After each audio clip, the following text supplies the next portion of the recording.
Well, Federer is also in doubles action in Shanghai, winning his opening round match alongside China's Zheng Zhe in straight sets. And after the match, our Wang Dong was lucky enough to speak to the Swiss star about his previous trips to the event and his hopes for the future. Congratulations on your first win here today on the center court. Thank you very much. Yeah, it was a very special day, I think, for tennis in some ways, you know, that I was able to play with a Chinese player, Zheng Zhe, and then win on top of it, 6-2, 6-1 in 45 minutes. It's really incredible. I was so happy for him that he played so well, and yeah, I played a very solid match. I was surprised how well actually I played, because I don't play much doubles anymore since the Beijing Olympics, where I won the gold with my friend Stan. So it was really great fun coming back to China and playing doubles here in Shanghai. It's an absolute treat playing with Zheng Zhe. I'm very happy. Especially when you crack up people with Chinese, everybody loves it. You know? Yeah, I try hard, but we are communicating in English, and his English is much better than my Chinese. So I'm not learning much Chinese like I was hoping to as of now. I actually came to know you in the year of 2002 when you first came to Shanghai for the Tennis Masters Cup, and a guy wearing his ponytail. So what happens to that guy ever since, or what has changed and what has not really in your mind? I think that was like a very much of a breakthrough year for me. I entered into the top 10, finished number 6 in the world after a great run here at the World Tour Finals, qualifying for the semi-final, then playing my good friend Leighton Hewitt. Ended up losing 7-5 in the third, but it was a breakthrough performance for me. I was able to play well under pressure. Okay, I had the ponytail, I had the beard in a way, and it was all a bit crazy, and still growing up and getting out of those teenage years, you know, was difficult for me.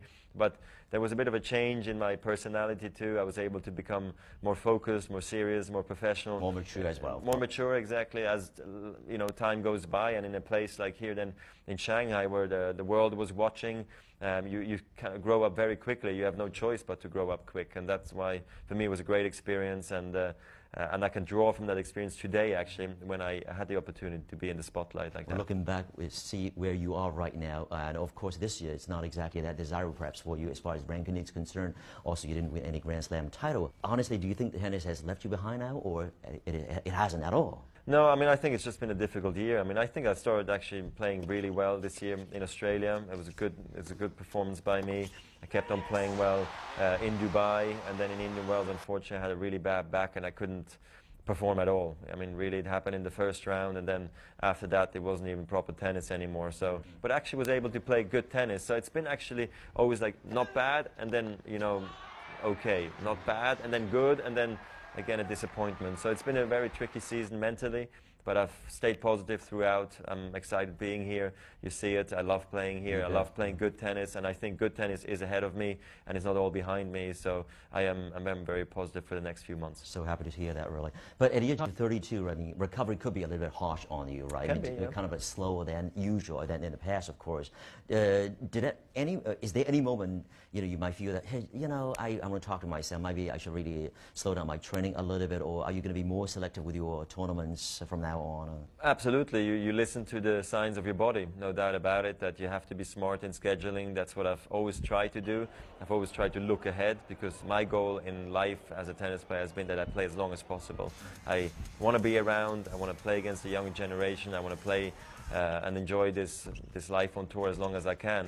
And if I don't enjoy it, I'll quit, you know. But as of now, my mind is not what you still enjoy it. Exactly. I'm still enjoying. I'm super happy on tour. I love to go to practice, which I think is key in this age. If you don't enjoy going on the practice courts anymore, then you know there's a problem, because you cannot just play matches, because eventually it will go downwards. But I have put in the work this year. I know that for a fact, and I can prove it with a lot of sweating and all that stuff with my conditioning coach and my tennis coaches. You can ask them.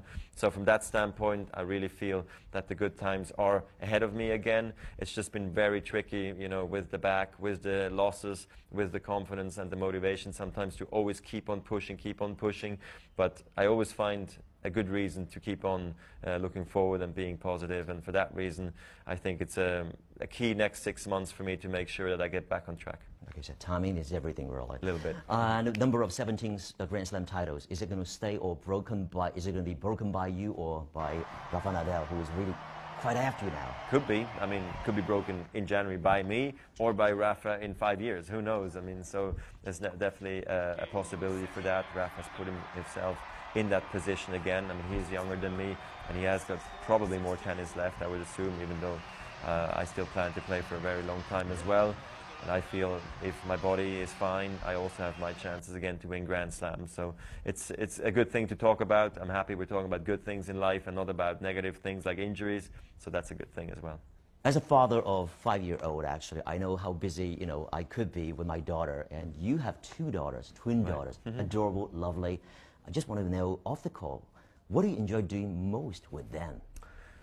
Going outside, doing things, going for walks, going to the zoo or going swimming with them, just, seeing them happy and discover the world and spending time with them, hearing what they have to say, educating them as well. Quite a handful. Quite a handful, and just being part of their life, as much as I can. I mean, thankfully my wife's willing to travel anywhere, literally, and organize and pack and help me manage our very, very busy life and schedule. So she's an absolute rock in this relationship. And then my girls are fantastic. I mean, I love them so much, and I love being every minute with them. So when I have time, I try to be as active as I can with them. And yeah, so what more we'll can see you how ask for, right? it keeps on changing, Before it was pushing the stroller, then they started walking, now they start running, now I chase them. So it's a really good time. So I'm really enjoying myself. Good to know that. Roger, My it's been a pleasure. pleasure talking to you. Thanks a Really lot. appreciate it. My pleasure. Cheers.